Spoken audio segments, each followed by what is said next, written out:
warra amma akkanatti lafa ummata barbadeessaa jiru kana gara nyaattii takka malee akkana ummata godhaa jiru kana irraa hin beekanii bar afaan wal hin beekanii bar ishii malee okay malee jimbiilfadhu malee tan barkakii malee tan asii malee eessa jira malee fidii bakka afaan amaariffaa qofa haati tiyya kana hunda hin beektu abbaan kenna kana hunda hin beeku akaakayyuun kiyya sila kanadha alhamdulillah jechuutti malee jaarsi arrii buleedha kan silaa taa'ee ibaadaa isaa godhachuutti malee kan silaa taa'ee beeta kiristaana dhaqee rabbii isaa kadhachuutti waaqa isaa kadhachuutti malee hadha ammoo akkana godhachuu jira laal akkana godhachuu jira namni gabbayee halkan gabbayanii fincaanuun sodaa taatee jirti shanee biraa dhufaarta jedhan halkan gabbayee fincaanuu rakkate halkan gabbayee oorruu isaa naannayatee ol deebuu rakkate yoo gabbayanii alatti argan shanee biraa dhufaa jirta jedhan gara deebuu dhabe guyyaa yoo bakka takka kilaazarii takka luukii takka akkanatti qabatee dhufe deeggaraa mootummaati jedhan deeggaraa mootummaati mootummaa deeggaraa akkasiidha waan fi sirraa gadi bu'aa namni hedduun qubata qabaa sagalee ta'uu barbaada namoonni hedduun ka fooloo hin qabne ka uummata isaaniitiif sagalee ta'uu barbaadan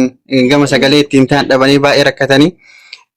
kan immoo fooloo guddaa qabu waan saba isaa dhiisee waan harmee isaa dhiisee waan maatii isaa dhiisee miidiyaa kana irratti ajandaa mataa isaa uumatee kan oofa namni hedduun bifa walalootiin ta'ee yaada kennachuu barbaadanii filiis nama tokko tokkoon galchiisirraa gadi bu'aa bakka ulfaadhu galatoon bagana galchite hagan asirratti dubbatuun akka waan lallabee saba kiyyaa sagalee ta'ee natti fakkaata ulfaadhu galatoon bakka kanuma jechuu barbaada. Galatoon ulfaadhu. Mataa kiyya keessatti laayoomii qarqaarran jedhama. Eenyu nyaachifte qarqaarree tadha nyaachifte birri Itoophiyaa osoo miliyoona 10 maddabde osoo miliyoona 20 maddabde uummata san beelaa baasuu dandeetta nama 5 beela baasuu hin dandeettu bar maaliif jennaan ummanni garbummaa nageenyaa jala jira ummanni garbummaa nageenyaa jala jira bar garbummaa garaati miti bar naga qabaattee yoo bishaan kana dhudde bar ni bultaa bar naga qabaattee yoo bishaan haroo dhudde ni bultaa bar ummanni barka jiru garbummaa nageenyaa jala jira bar miliyoona 20 miliyoona 30 osoo ummata sanii maddaban ummata san beela baasuu hin danda'an ummata nageenya beela ummata hirriba dheebote bar hirriba dheebotanii bar yoo shimbirroon balbala jalaa shuu jette maaltu dhufe yoo shimbirroon balbala jalaa shuu jette maaltu dhufe maaltu ta'e ummata nageenya beela naga baafna jechuun ummata nageenya dheebote hin qarqaarra jechuun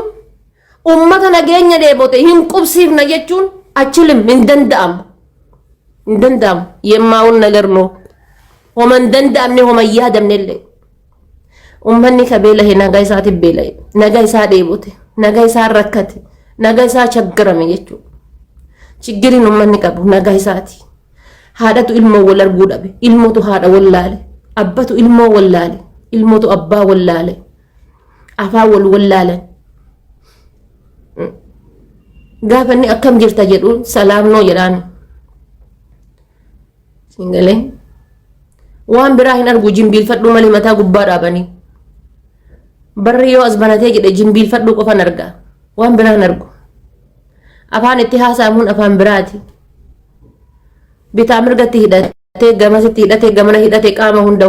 uf xaallaleetiin dhaabbatee mataa gubbaa dhaabatee akka barbaade godhee biraa deema osoo abbaan manaa argu haati manaa gudeedamutti jirti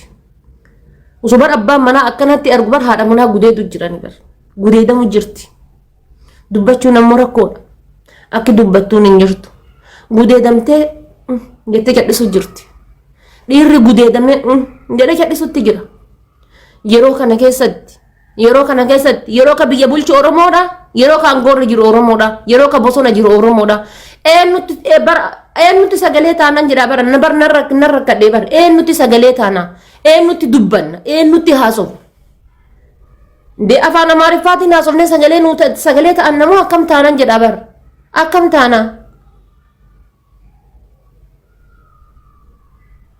akkam taana bar akka taanuu dhabnee bar yoo waa dubbattee jette qaama mootummaa keessa ka jiru ummanni bar shanee qallabaa siin jedhu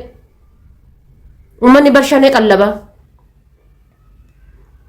ka bosona jiru ammoo warra mootummaa deeggaruutu akkana nuun jedhaa jira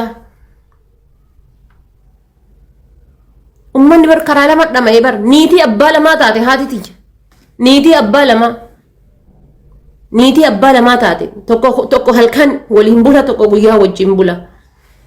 guyyaa waliin oola akkasit rakkatan akkasitti beelaya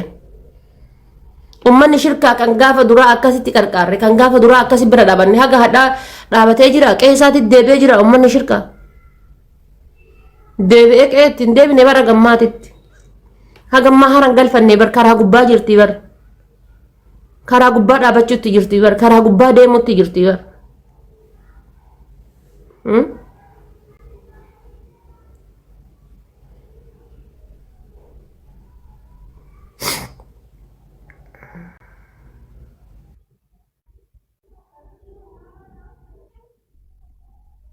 bara dhaabatuudha. Asumaan uummata kiyyaa bifa walolootiin sagalee ta'aa fi jechuu barbaadeeti.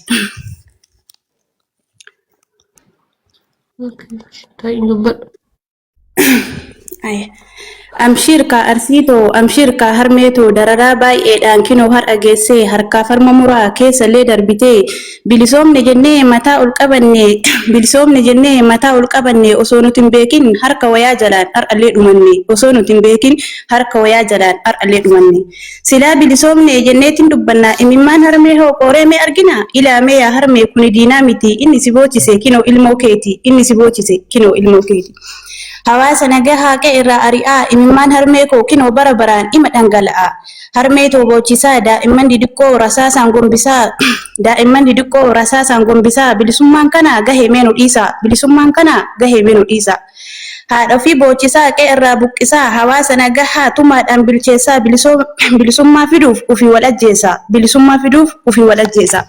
Nuunfeenu eenyumaa deeggaruu dhiisa ilmoon haati deettee rakkattee dheebottee kan isa guddiste amma immoo guddatee rasaasa qabatee haadha isa guddifte ajjeesuuf kutate. Amshirka harmeetoo kun siif hin malu kalee beekaa dhabdee kalee goota dhabdee dhugaa goota keetii osoo siif hin bahin achumaan dhokate har'a ammoo deebitee qe'ee kan kee irraa rasaasaan buqqaate. Galatooma isinii jedha filis asumaan haadha teessan tarakkataa jirtu haadha teessan haadha gootaa haadha hayyuu haadha beekaa taar'a muka jalatti dahaa jirtu taar'a manni irraa gubataa jiru kaar'a ilmummaan isii jechuun diinaa miti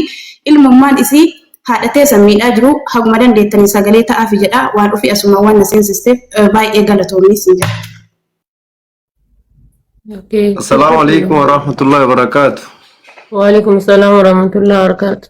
Akka waan ofii hedduu galatoomii wallahi ulfaadhu. Ani si caalallee waan dubbachuu fi dhufen jiru garuu dubbimatee santu naa tahee uddaree fiti osoo carraa argadhe jedhaa ture. Galatoomii ummanni keenya akkuma ati jette rakkinna waan nyaatuu hin qabu waan dhuguu hin qabu rakkinna nagaa qaba ummanni keenya. Sagalee tiyatana waraabadha gartanii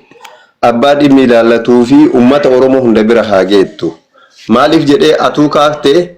ummanni sirkaa akka gaafa mootummaan kun dhufeetii waraana keessa jiraachuu dachilleen samilleen ni beeyti. Ummanni kun ummata Arsiiti. Balaa ummata sirkaa irraa dagaagetuyyuu kutaa Arsii guutuu walgaa jira amma. Sinii galee ummata kana iyaadatta waan ofii waggaa 2023 irraa kaafnee haga 2025 gargaaramaa ture ummanni kun. Rakkoon maallaqni wali guurrame ummata sanii wanni buuse tokko hin jiru. Yoo namoota dhuunfaa tiif bu'aa buuse malee namoota dhuunfaa maqaa kanaan jechuudha maallaqa walitti qabnee itti kennineef bu'aa buuse. Dhimma itti bayanii biraa taran sayin achi namni amma olii gaffiigaa jiru kun wallaahi warra maallaqa guuruuf olii gaffiigurra dubbitee takkatti isan tunaa ta'e. Ummanni rakkina maallaqaan qabu rakkina nagaa qaba ummanni keenya waraabbadha. Gargaarsi ummata sirkaatiif guurramee wanna takka ummataan goone namoota dhuunfaa gartee maqaa gargaarsa kanaatiin maallaqni itti kenname qofa dhimma ofii itti bayanii akka qircaatti addaan qoodatanii biraa taran. Kunis warruma gartee ummata kana maqaa godhatee olii gaffiigee qoonqoo ofii guuttachuuf deemaa jirutuyyuu olii gaffiiga malee dhugaa wanni maallaqni fedhe osoo guurrame osoo duniyaan guutuu maallaqa guurtee ummata arsiitii waa buusu tokko hin jiru. Maallaqaa miti ummanni karakkate nageenya maallaqa yoo taate waan ofii ni beekta ummata sirkaati maallaqni xiqqaan hin guurramne maallaqni sun ummatas hin tajaajille nageenya ummataatis hin buufne inumaayyuu isaan irraa dabreet amma kutaan arsii guutuun balaadhaan ibiddaan muudamee jechuudha.